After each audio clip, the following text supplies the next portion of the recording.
वो supreme sir, court आपकी के आपकी अंडरस्टैंडिंग क्या है? अब सुप्रीम कोर्ट में क्या होगा? अभी तो याचिकाएं लगाई गई हैं, कोर्ट सुनेगा इनको, मैम, कोर्ट का क्या रुख रहेगा? सुप्रीम कोर्ट में अभी कई साल लगेंगे। कई साल आज की लगेंगे? तारीख में देश का कई साल लगेंगे मैम, क्योंकि छोटे छोटे बेल मैटर्स में महीनों लग जाते हैं।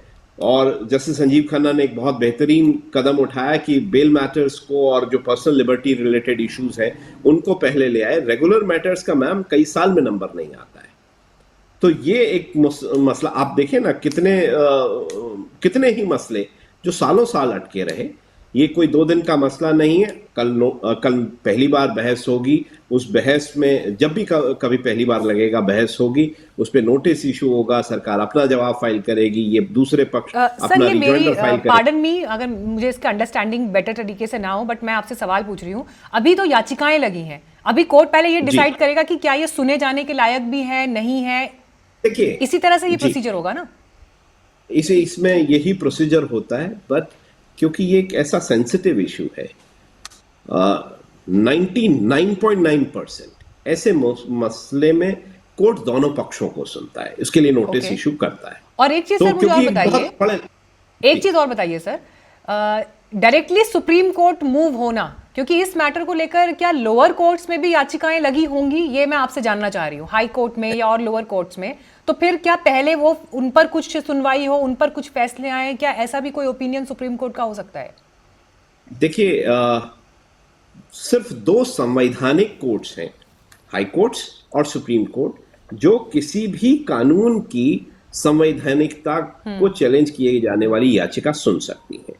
बट अगर कई हाई कोर्ट्स में ऐसी पिटिशंस आएंगी और सुप्रीम कोर्ट में भी फाइल है, तो नॉर्मली ये होता है कि सुप्रीम कोर्ट वो सारी पिटिशंस को अपने यहाँ आहूत कर लेता है और सर्वोच्च न्यायालय में भी फिर ऐसे मुकदमों की सुनवाई होती है।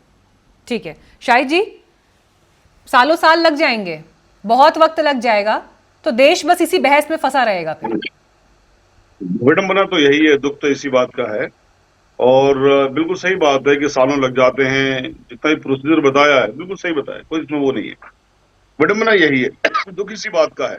जैसे ट्रिपल तलाक एक्ट को चैलेंज किया हुआ है, हमने भी चैलेंज किया हुआ, आज तक सुनवाई नहीं हुई है। वो अमल में भी आ गया। अब उस चीज का मतलब क्या रह जाता है फिर, जब आपने आ सुनवाई रही हूँ उसकी नहीं कर चतुर्वेदी, रहे आ हो। रही हूँ, हाँ। जैसे आर्टिकल 341, 342 में धर्म के आधार पर मुसलमानों को रिजर्वेशन खत्म किया 1950 में, आज तक सुनवाई नहीं हुई है। बहुत सारी चीजें हैं, एक दो चीजें नहीं, सुनवाई नहीं होती है। तो उसका नेट रिजल्ट क्या हो जाता है कि कानून तो लागू हो गया, सुनवाई नहीं हो रही। हाँ, जब इन्होंने जजेस को अपॉइंटमेंट करने के लिए कानून बनाया एनजेएसी, उस पर त्वरित सुनवाई हुई, मेरा ख्याल है 1.5 साल वहां भी लेकिन लग गया था उसका फैसला आते आते। तो यहाँ पर हमारी पूरी कोशिशें ये है, ऑनरेबल कोर्ट से गुहार भी हमने इसी बात की लगाई है, इंटरम एप्लीकेशन भी उसमें लगाई है कि जब तक इसकी सुनवाई ना हो, इस पर अमल रोक दिया जाए, ये जो अमेंडमेंट किए गए हैं। अब ऑनरेबल सुप्रीम कोर्ट क्या फैसला करेगा, हमें ऑनरेबल सुप्रीम कोर्ट पर पूरा भरोसा है। जो सर की बात थी उन्होंने थोड़ा सा एक गलत तरीके से एक बात कर दी कि साहब क्या हिंदू जजों में भरोसा नहीं है। मैंने कहा जुडिशरी की पावर खत्म करके एग्जीक्यूटिव को दे दी। हमें जुडिशरी पे भरोसा है और एग्जीक्यूटिव पे भी जो उसका काम है उस पर भरोसा है। लेकिन जुडिशरी की पावर अगर एग्जीक्यूटिव के पास जाएगी तो ये देश के साथ में विश्वासघात है, देश के पिलर को तोड़ने का काम है। इन दोनों चीजों का फर्क समझिएगा। जो जिसकी पावर है वही करे। लेजिस्लेशन का काम है कानून बनाना, वो बनाए, जुडिशरी नहीं बनाती।